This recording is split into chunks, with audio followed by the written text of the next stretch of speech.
As we mentioned, throughout that 18 months, we have found a lot of people who really support Ellipsa and who wants to be part of the Ellipsa community. So for that, we've got a big WhatsApp community for people who support Ellipsa. We've got more than 100 people on our WhatsApp community. So it'd be great, anyone who would be watching, be part of this webinar. If you're interested to join our communities to get updates, reports and everything, recordings, etc., please join our WhatsApp community. So if you can send a message to either of those phone numbers or take a note of the joining link, we'll also put that in the chat box. It would be great to see you in the community. We also have a website, so it's ellipsa.com. We'll also put that link in the chat box. Again, it will be a great place for you to keep up to date with what Ellipsa is doing.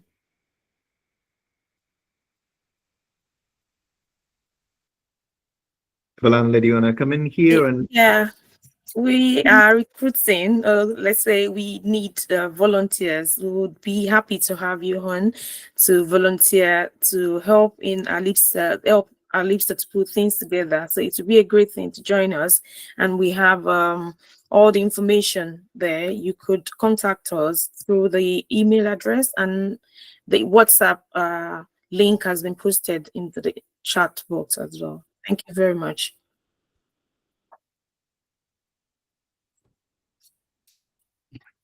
So to introduce today's host, we've got hosting the webinar itself. We've got me. So I lead Cricket Tube. We are a social enterprise that delivers accessible and inclusive cricket sessions across the northeast of England. So the idea is that if you want to play cricket, we will help you to play cricket. And then today with me, I've got Dr. Lavanande Adisope. Yeah, I'm Abalanle Adiswe. Thank you very much, Alash. I'm a medical doctor and a doctoral researcher in UWI. My area of work is involved in promoting health among Muslim women in the UK. So today's agenda is that we're obviously doing the introduction to the webinar, and then we have our guest speaker today. So we're very thankful to Cynthia, and then we'll have the main discussion topic, which is collaborating with diverse communities to support blood pressure management after pregnancy. And then we'll have a very important, as always, Q&A. And we also always want your comments and feedbacks. We'll be sharing some forms for us to get that. And then, yeah, we'll discuss about our future, and we'll have our closing remarks. Our wonderful speaker today, just before the housekeeping rules, I would like to talk about Cynthia, who is currently she works in the School of Psychological Science, and she's utilizing patient-based approach for intervention development, and she's working on postpartum blood pressure self-management. Thank you very much for joining us today, Cynthia, and it will be good to hear from you about yourself as well. We'll also have. Can you just give me the housekeeping rules again? Sorry, so that I can say that. Yeah. Yeah, the housekeeping rules. Just please be on mute, and please switch on your camera. We would like to see your lovely faces. You can raise your hands to ask questions as well. Thank you. So I think that's it from us. So take it away.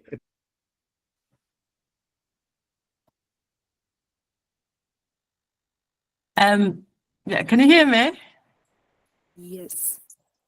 Oh, fabulous. Thank you so much for the Ellipsa community for inviting me to speak today. And thank you so much for all who have joined. It's really lovely to see all of you in the call right now. So I'm just gonna share my slides. Oh, sorry, I think, Alosh, I think you need to stop sharing so I can start sharing.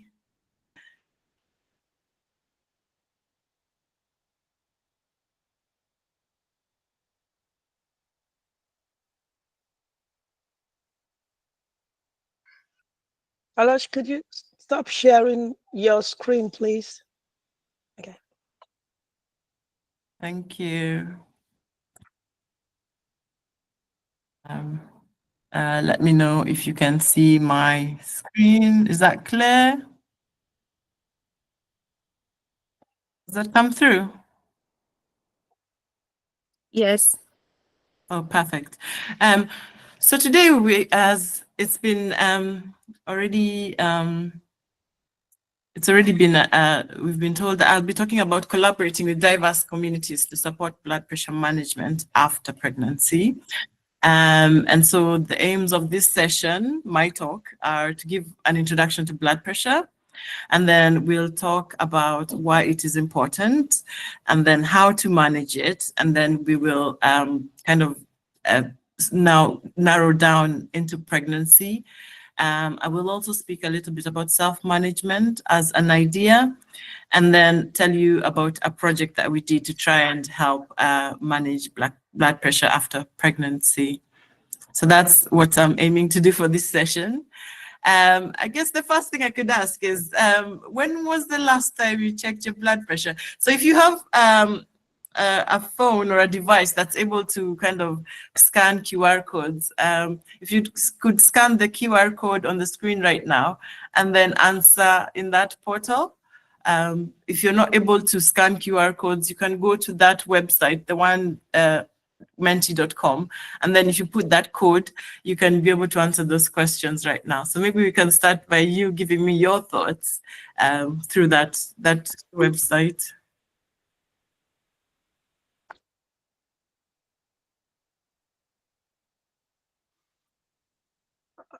Hi, Cynthia.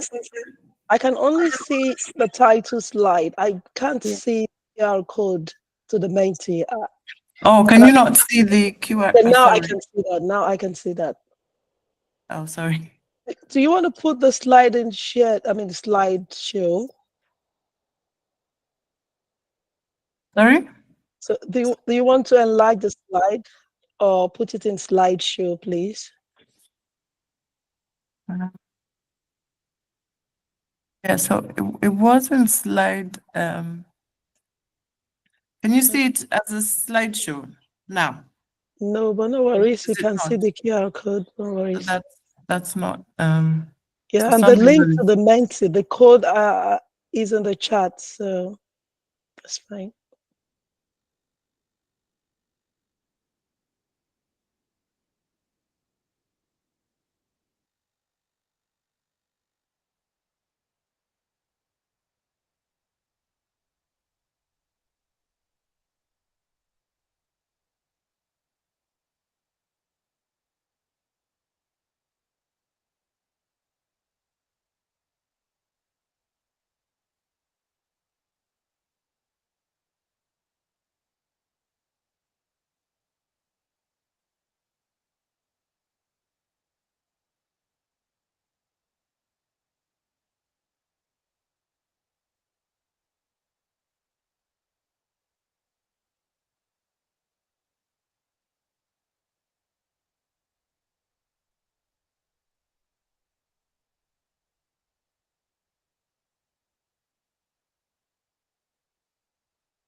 Has everybody got a chance to give their thoughts?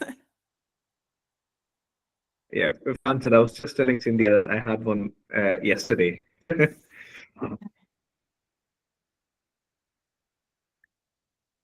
So in addition to those of us that cannot access the code, if you could put your answers in the chat, that would be quite useful. So the question is, when was the last time you checked your blood pressure? If you could answer that in the chat, that would be useful as well. Yeah. Thank you.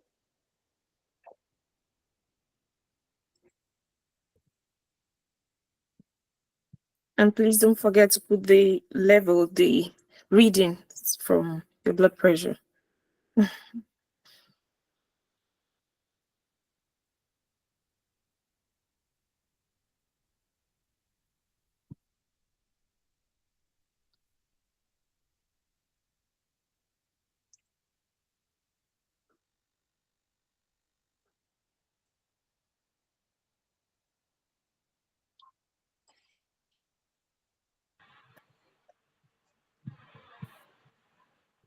Wonderful. So I can see different different answers. Some say 2 weeks ago, some say yesterday. Do you want to share the screen with us? We're really excited to see the answers as well, Cynthia.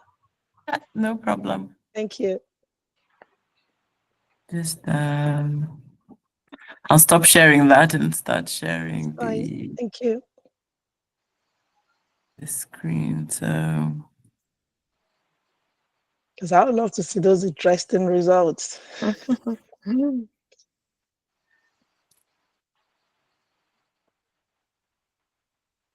so we have different answers. We see 2 weeks ago, Okay. we see yesterday, 4 months ago, 22nd of October. Wow. Okay. So it's varied answers, which is absolutely fine in terms of what everybody has experienced. So thank you so much for your comments. I'll stop sharing that and back to, and I'll have a look at the. I'll go back to the slides now.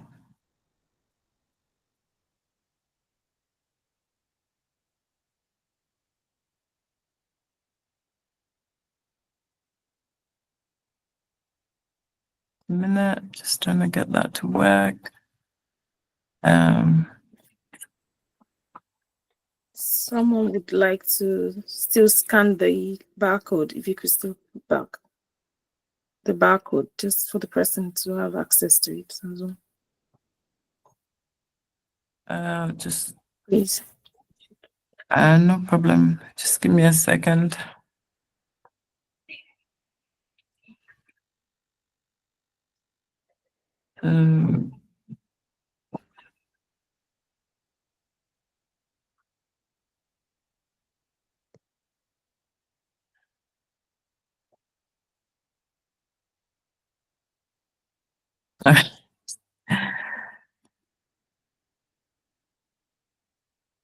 Right.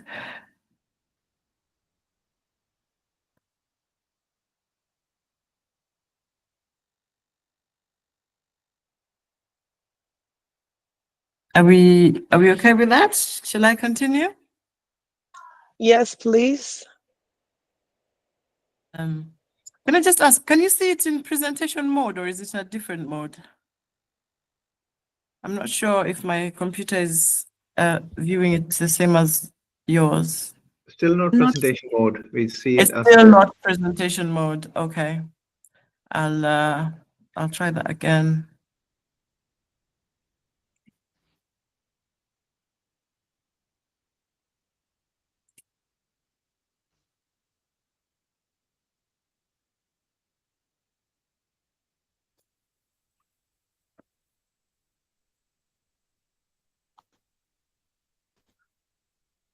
Right. So I'm not particularly sure why that's not working properly. I think we'll just have to continue with how it's showing because it's presentation mode on my side, but it's not on your side, which is fairly strange. Yes, I'll just we'll have to go with it the way it works. Sorry. Yeah.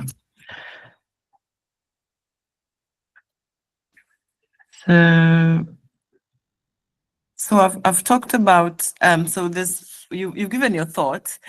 So it'd be interesting to see yeah. So what is blood pressure? So I've asked you about blood pressure, but we didn't even start talking about what it is. So blood pressure is a strength in which your blood pushes on the sides of your arteries as Cynthia, sorry, we don't have access to the slide so what we have access to is now is the QR code. Okay. So, somehow my computer is not communicating very well. I think the easiest option would be, it would be better if you don't go on slideshow mode as well. So if we can just move it on this mode, we can probably see what's on your screen as well. Just a Okay. slide before this, please. Yeah, that's fine. I'll just stop and start again. Right. So, third time lucky.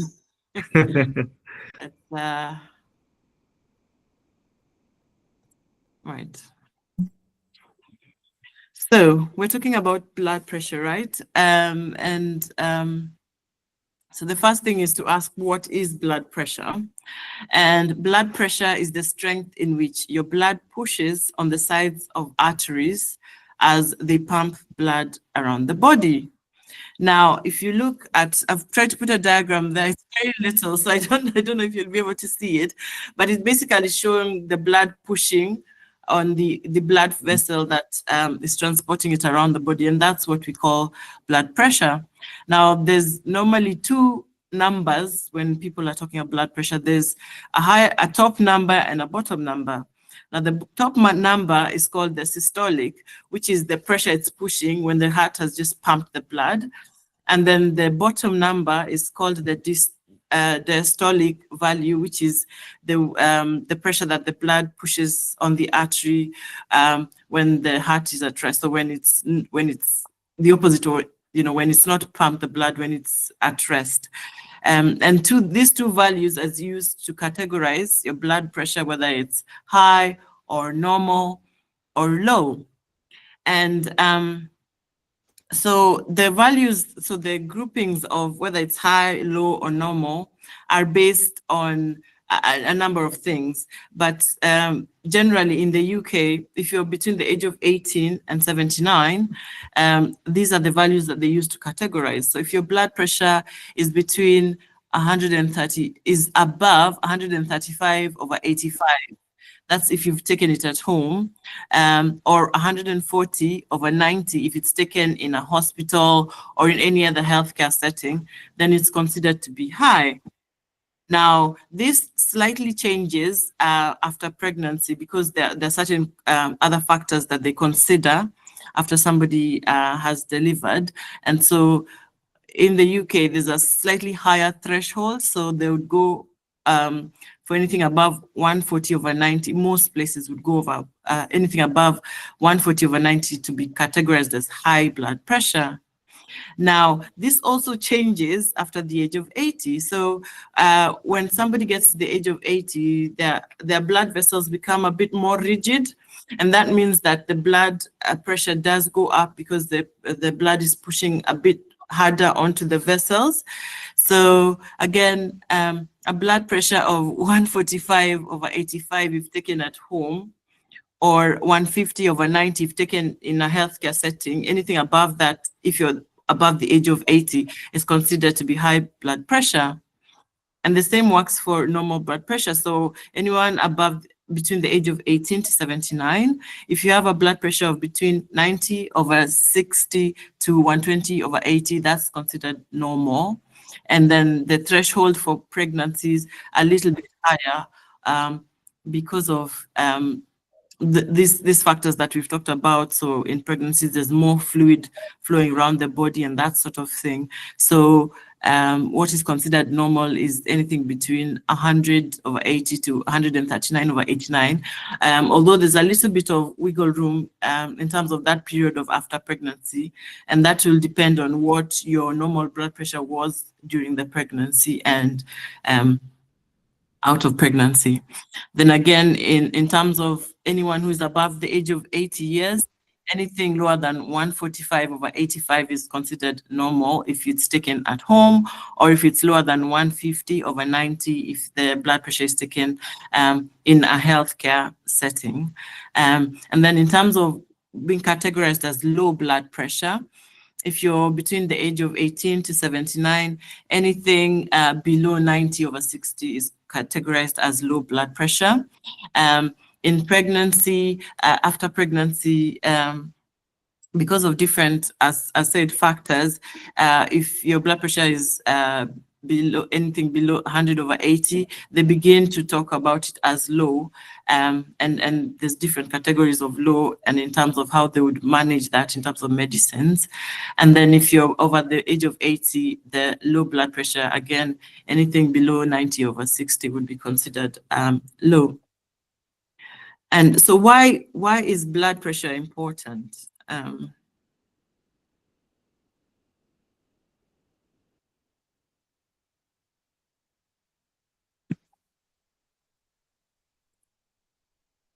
So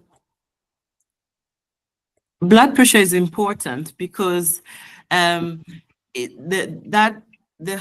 something like high blood pressure can really affect different parts of the body in the short term and in the long term. So in the short term, it could result into things like having a stroke, or even somebody dying without knowing. And the problem with blood pressure as well is that when it's high, it's not always that you will have symptoms. So sometimes one has no symptoms at all, and the blood pressure is actually dangerously high.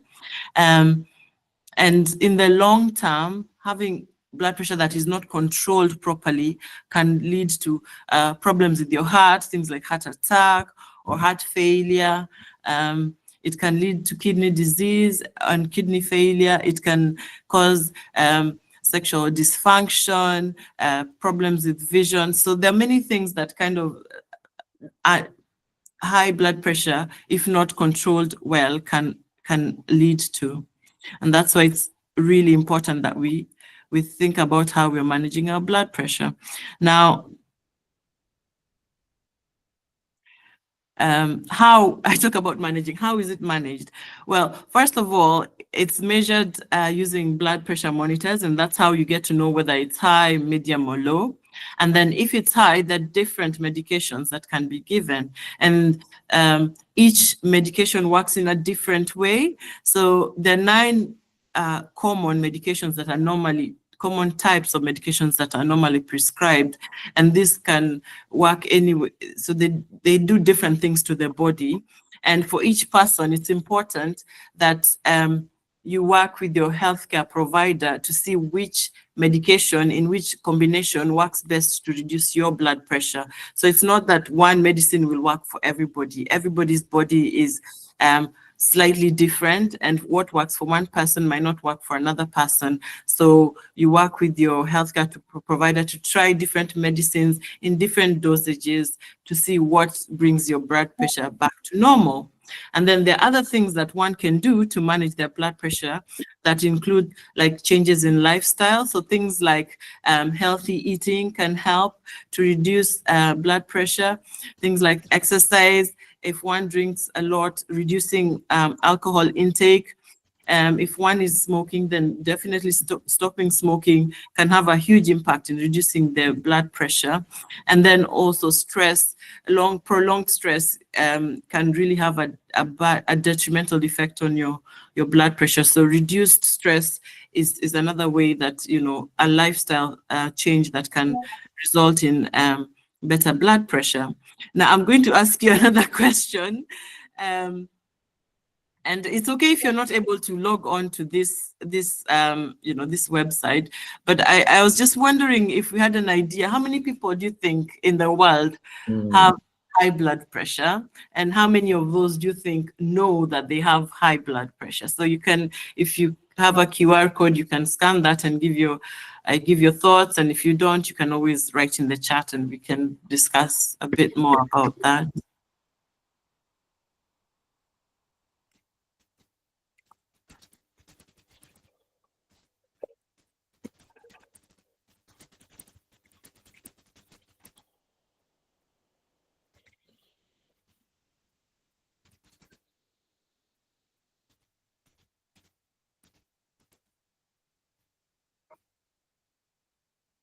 Hmm.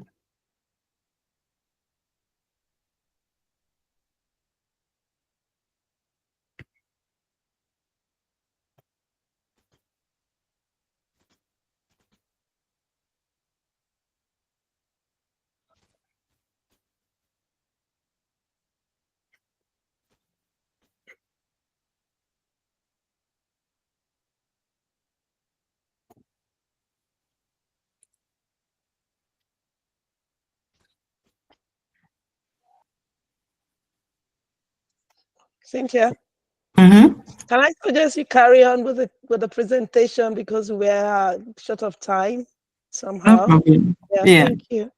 Yeah. Mm. Basically, 1.28 billion people have high blood pressure in the world.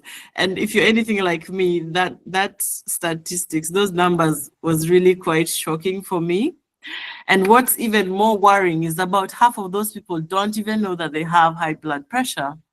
And more than half, so 720 million, are not receiving the right kind of medication. So you can see this is a big problem. And if you see the map of the world, the darker areas are the countries most affected by high blood pressure. And you can see there's quite a dark shading around Africa and sort of in a bit of Asia, Russia, and in South America. So that tells us the burden of disease in these countries.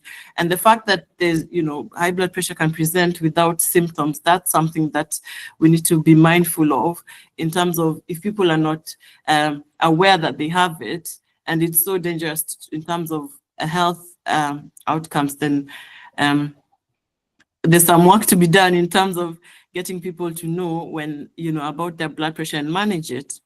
Now, I'm going to focus in on blood pressure after pregnancy because this is based on a study that we did.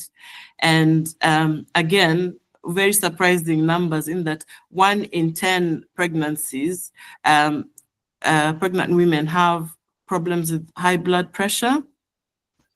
And if you think about that, that's quite a high number. So if you think, if this room, I don't know how many are we today, there's about 30 of us. So if you imagine if we were all women, then about 3 of them, if we were all pregnant women, then 3 of us would be having problems with high blood pressure. And that's quite a high number in terms of how risky this condition can be for people who develop it.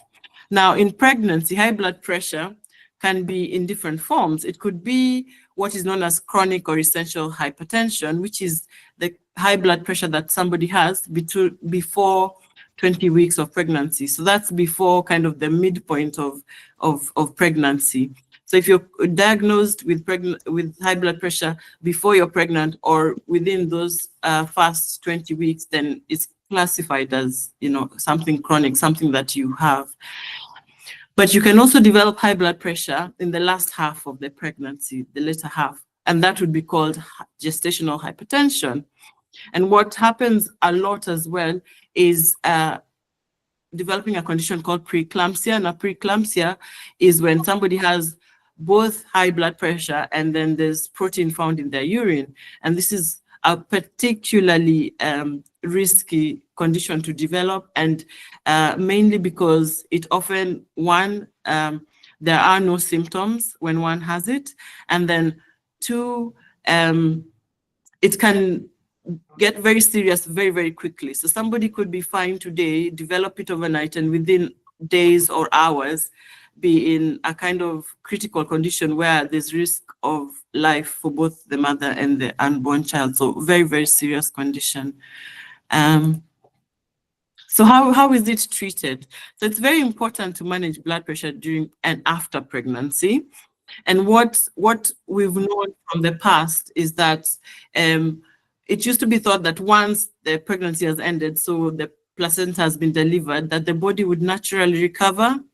But actually what has been discovered in recent times is that one can still develop preeclampsia within those first 3 weeks after pregnancy, and the blood pressure can change very quickly during that period. It could go really, really high, or it could even go quite low. So patients need to be monitored quite closely to ensure that they're getting the right treatment at the right time.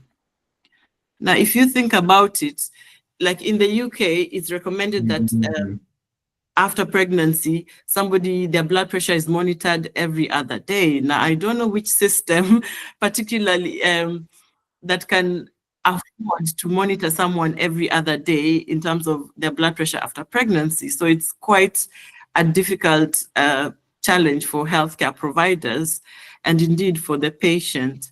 But it's how to best manage it, right? But it's not usually possible to do it this closely. And the reason why it needs to be monitored is that, so if the blood pressure goes really, really high, then the medicine can be changed quickly to bring it back to normal before something particularly dangerous happens to the woman, and to prevent any further suffering for the woman. Now, the problem with health conditions is that there often are certain groups that are worst affected. So if you think about, so this is data from sort of the UK, Europe, and the US. They found that Black women are worse affected by this condition, not just this condition, but there was the Embrace report, which was a report that was released about 4 years ago, which showed that in the UK, Black women are 4 times likely to die during childbirth than white women. And so that's quite a big disparity if you think about outcomes. So very, very serious. And why is this so? And it's not just based on somebody's ethnicity or race.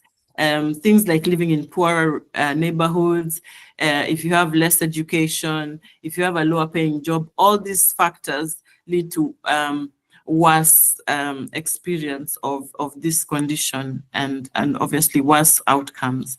So one idea of trying to ensure that people get the right amount of care at the right time is this idea called self-management, right? And this is where a patient is asked to measure their own blood pressure at home and keep a record of that and be able to share that with their healthcare provider. And that's why at the beginning I did ask you, when was the last time you measured your blood pressure? Because it's proving to be quite an efficient way of managing not just blood pressure, even things like diabetes. You'll get that patients are asked to measure their blood sugar at home regularly and keep a record of that, so that you as a patient, you're able to see the trends and you're able to see when either your blood pressure or blood sugar is going really, really high or becoming really dangerous, so that you can then alert your healthcare provider to either change your medication or find a better way to manage your condition. So now I'll talk a little bit very quickly about a study that we did to try and ensure that we help to achieve these better goals. And those are the people who are in my team. And it is a study that we worked at the University of Bristol as well as University of Oxford. We collaborated with each other. So what we did is we recruited from diverse communities. So we went out and we met women with different characteristics from different communities, and we asked them the experience of having blood pressure during pregnancy and how that was managed after the pregnancy. So we also went to different hospitals, and in the UK, so we have hospitals and we have GP practices, which is more like community health services, which I think in other countries might be called clinics. So we went to different healthcare organizations. We also talked to a varied group of patients. So the patients that we spoke with, they were different races, they lived in different places, different education backgrounds, so different mix, to ensure that whatever we were planning to develop would be applicable to all these different types of patients. Now, the thing that we are developing as well, we had to ensure that it would be compatible with current healthcare. So the way that healthcare is delivered, our ideas had to marry well with that so that it could fit and slot in well with current healthcare. And we also had to ensure for it to be successful, it needed to reduce the workload of doctors and nurses and midwives. So obviously, if it had increased their workload, then they are less likely to take it up. But if it's something that works and reduces their workload, then they were more motivated to take it up. And one thing we really wanted to do was to empower patients. So we believe that when patients have the information that they want and they need in the form that they want and understand, then it can help them, help take care of their own health, help manage their own health. So what did we do in practical terms? So we had regular meetings with 11 women who had experience of blood pressure during pregnancy, and they gave us their thoughts and their feedbacks on all the ideas that we are having to kind of help manage this. They told us what they thought would work. They even told us what kind of words would be good and what kind of pictures to include in all these ideas that we're having. And then we tested the ideas with some past patients. So once we developed this intervention, or we developed a way to record blood pressure. So we then tested that with 7 past patients. Again, they had different characteristics. And then whatever we learned from that testing, we used it to improve what we had developed. And then we took that to their doctors, so their gynecologists and obstetricians. We took it to the midwives, we took it to the nurses and their general doctors as well, and asked them, do you think this would work in your practice? And would you be able to use this? And then they gave us feedback, and we used that to also improve what we had done. And then we took that to real patients. So we recruited patients who had just delivered a child, and the pregnancy had just ended, and we asked them to try out for 2 weeks. And we asked their doctors also to try it out for 2 weeks, so that we could see that in real life, does this thing work? Does it improve how they manage their blood pressure? And if it does, how can we roll it out more widely? And this way of doing things is what we call the person-based approach. And so what did they tell us? So they told us that we had to ensure that the medicines that were given were safe for breastfeeding, and we had to tell women that so that they could take their medicines, because a lot of them were scared of taking medication when they're breastfeeding in case that affects the baby. They also told us that we had to use simple English to make the processes simple and easy to use. So it needed to be something that they can just pick up and use and not need loads and loads of training. We had to give them a free monitor. So they needed a free blood pressure monitor so that they could measure their own blood pressure and record in case they couldn't afford one or they didn't want to have one at home. They asked us not to push for lifestyle changes, especially after delivery. So the idea of somebody has just had a newborn, that's not the time to tell them, okay, now you need to do 30 minutes of exercise every day and start eating this. No, because their priority is the baby. So we needed to find a way to get them to manage their blood pressure without pushing them to do these lifestyle changes that actually they wouldn't be able to do because of, that very intense period of taking care of a newborn baby. And then we needed to remind patients if they forgot to take their BP, there needed to be reminders that go to them. And then we needed to also tell them what to do. So if they found a high blood pressure reading, we needed to tell them what to do with that. So if it was really, really high, we told them, go and see your healthcare provider within 4 hours. If it's super high where they're about to have like a stroke. And if it's really low, then we tell them they need to see their doctor as well, because they may need to stop taking their medication if it's making their blood pressure too low. And then, we basically took time to teach them how to take their blood pressure, how to record it on that. It was an app that we developed on the app, and how to see the messages, all that kind of stuff. So in the end, what we created was, like I said, an app that could be used on a phone or a tablet, but it also had to link with the doctor. So the doctor needed to see all the blood pressure history that was recorded. We also did a leaflet to go with that. We had messages sent to the patients telling them what to do at different blood pressure levels, but that message also went to their doctor, so the doctor knew.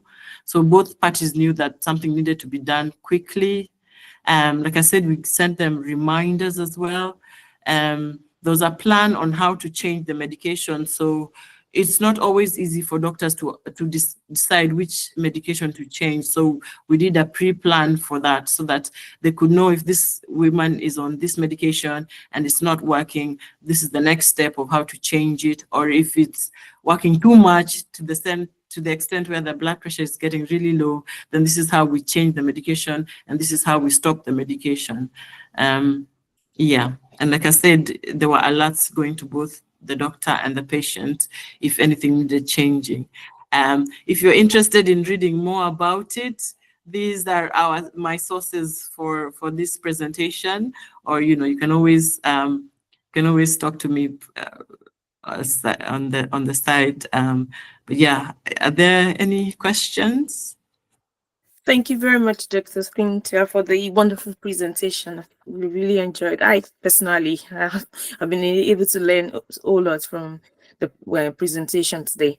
We have some of the questions that have been sent here. Some had shared their experiences after birth, that they had high blood pressure.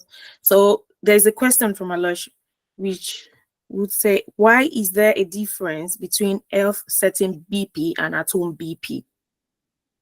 Yeah, so I think it's the good thing is that it's been recognized now, and sometimes people it's been termed as white coat blood pressure, where when you see the doctor, you're a little bit anxious, so your anxiety levels do go up. For most people, when they see their nurse or their doctor, they think, oh, I'm going to be measured, and then that raises their blood pressure a bit, and then then the reading is higher. But if you do it at home when you're calm, and that's, in fact, these days that's seen as more accurate, because that depicts how you are every day in terms of your blood pressure at home, as opposed to when you're nervous and anxious and in front of your doctor and oh my God, it goes up. So yeah. Thank you very much for that. Could you please stop sharing so that we can have feedback whilst the question will be going on? The link to the feedback will be posted in the chat box. So that will be going along with the question and answer. I will share my screen so that you can see where we can get the link to the feedback form. But before that, it'd be great if I can take a screenshot of all of you. But it would be even better if you could all turn on your cameras for the screenshot. And then, yeah, thank you so much for that. If I could take that now, that'd be very, very helpful. If you can turn on your cameras. Thank you.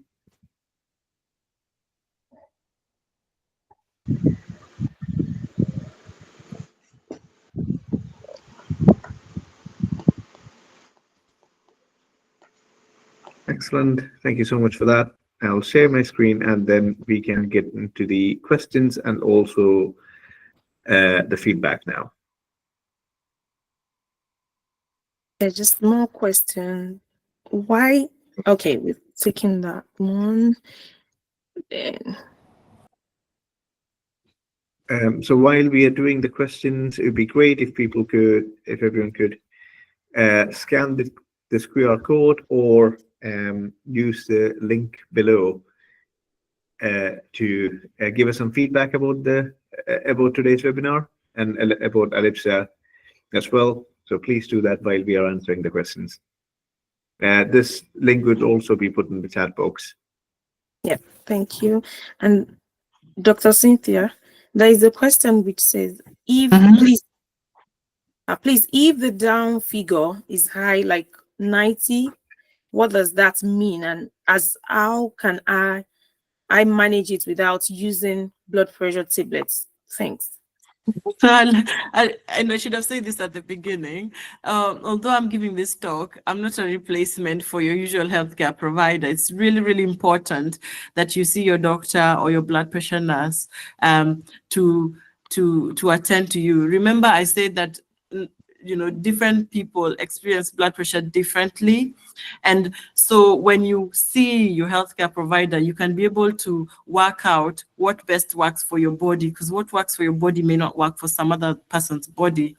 And then you can be able to work out if if you need medication or if there are other ways you can manage it. What I will say though, because a lot of people are afraid to take the tablets, and the challenge of not taking tablets when they've been prescribed is that you're almost like sitting and waiting, like a ticking time bomb, right? If you remember when we were talking about the complications of high blood pressure, you could feel fine, but it's high. So you feel fine, but what's happening in the background in your body is that your kidneys are slowly being damaged. And then 10 years later, you're told you have kidney disease or kidney failure. And actually, if you just took a tiny tablet once a day, you take it with your breakfast and you forget, then that could prevent that. So sometimes, I know most of us don't like taking medication, but sometimes it's actually a way to protect you, not just now, but also in the future from really more serious complications. Because obviously, if somebody has something like kidney failure, the only way to cure that is a kidney transplant. Then suddenly you find yourself on a transplant list, you're waiting years, you're on dialysis 2-3 times a week, and it becomes such a huge problem that you could actually just avoid by taking a tiny tablet once a day and then you forget about it.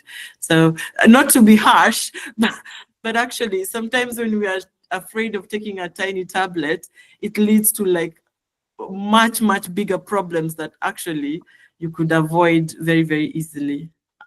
Yeah, sorry to be the bearer of harsh words. Thank you for responding to that question.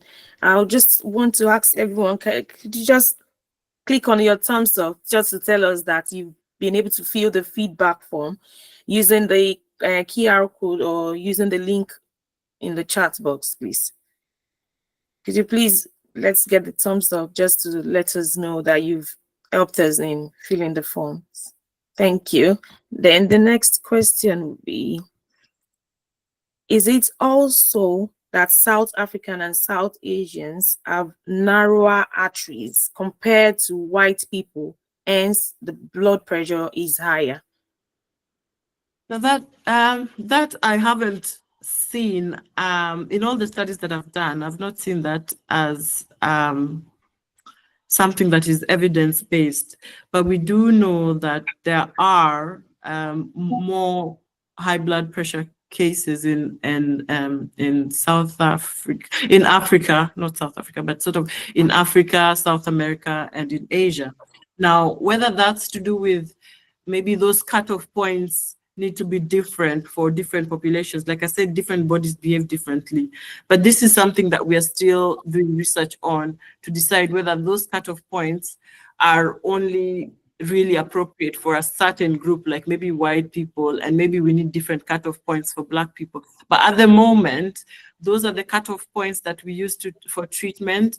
And actually, if that is the cutoff point that says that, okay, take some medication, then I think it's sensible to go with that, because then that it avoids those problems of, long-term problems or, sudden, really serious problems that occur that could be avoided with just, a tiny little pill once a day. Okay, thank you very much for that. Just to add to it, Black people could be more prone to high blood pressure due to socioeconomic status. It could be due to their diet, stress at times, and things like that could make them to be more prone to high blood pressure. So the next question, do we have another question in there? Yeah, and people appreciate your efforts in putting all this together as well. And then, okay, and someone said, thank you for the presentation. Just wonder, is it okay to have low blood pressure? So, I mean, usually low blood pressure is not, it depends on how low, obviously. If it's really low and your organs are beginning to shut down, then obviously that's a big problem. But if it's just slightly low, sometimes your healthcare provider may want to just monitor you. If it's low and you're on blood pressure medication, then obviously they'll want to either change your medication or stop it. So it depends on your circumstance and then how low it is. But obviously, if you feel like it's low and you're starting to get symptoms like dizziness, then you definitely need to go see your healthcare provider. Okay, Thank you very much for that. We have a hand up, and then that's you can ask your question. Do you have Zuleika? Please ask your question now. You've raised your hand. I did raise my hand. Okay, Yeah. Adi. Adi, yeah, please go. Adi Yeah, Jallo. yeah, I'm sorry, I could not text because I'm using my mobile and it's difficult for me to Okay, that's text from okay. there. Yeah, my question is about diet and physical activity. I want to know what aspect of that we are in the program and how we are they able to maybe like communicate about having access to those things or difficulties with regard to those things. Because with physical activity and diet alone can even help someone without even taking medication for the hypertension to be managed. It is very, very important. And usually is the first step that is advised among patients with hypertension. So I want to know whether you have input those things in your management and what were the challenges or the difficulties that they face. Thank you. Thank Yeah, you. so like I said, when somebody has just had a baby and they're not sleeping and they have a little person crying every 10 minutes, the last thing you want to tell them is, now you need to do 30 minutes of exercise each day, and I want you to eat this, because they're just not going to do it. And the women that we talk to affirm that. They said, we're definitely not in a position when you have a new baby to start all these things. Now, once the baby is a little bit older, then you can work that into your routine. But if, with a newborn, especially those first 3 months, it would be unfair to expect this woman to start doing exercise and diet and things. And actually, when you think about it, that period immediately after pregnancy, the body is changing quite a lot. And some of these changes might not make a huge difference in those first few weeks after pregnancy, because the body is really, really changing. In terms of someone with essential or chronic hypertension, so the one that's not caused by the pregnancy, these other lifestyle changes are important. Now, we've done another study to try and help manage hypertension amongst other groups like stroke victims. The least picked up element was the lifestyle again. So I think lifestyle, it's quite a complicated thing. Everybody knows they need to do more exercise. Everybody knows they need to eat more healthy, but it's a little bit more difficult. And if somebody is having high blood pressure now, you want to fix that high blood pressure now and then start to think about lifestyle. So that's why I keep saying, if you've been given medication, take the medication, and then you can start to work in how you're going to do these things like healthy eating or exercise in a sustainable way. Again, if somebody starts, oh, I'm going to be running 30 minutes every day and I'll start eating only salads and lettuce, then the ability to sustain that becomes quite challenging.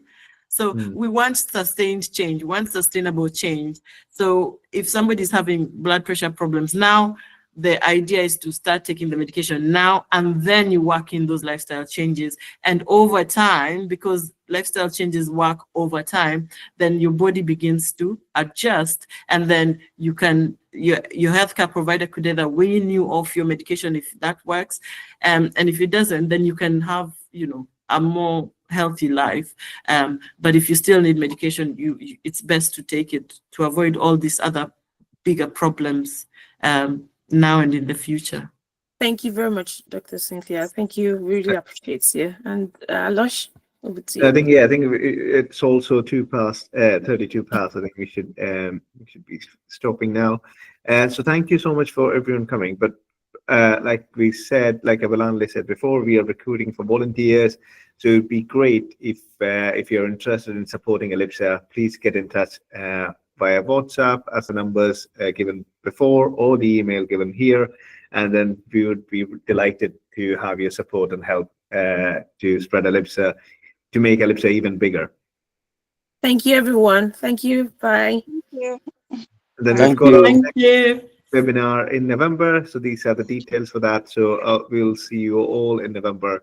And thank you so much for attending today's webinar. And thank you so much, Cynthia, Thank you. for the presentation. Thank you. Thank you, Dr. Thank you, Dr. Cynthia. Thank you, Dr.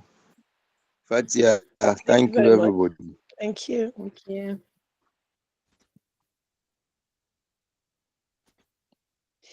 Thanks, Cynthia. Thank you. Thank you very much.